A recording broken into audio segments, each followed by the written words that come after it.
In this video, I'll show you the exact steps on how to cancel an order on Amazon after payment in 2025. Make sure to like and subscribe. Step 1. Open Amazon and then go to Return and Orders. Step 2. If it's not shipped yet, click Cancel Items.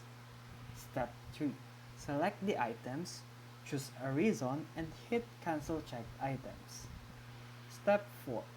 Watch for the cancellation confirmation email. The charge will be reversed automatically. Step 5.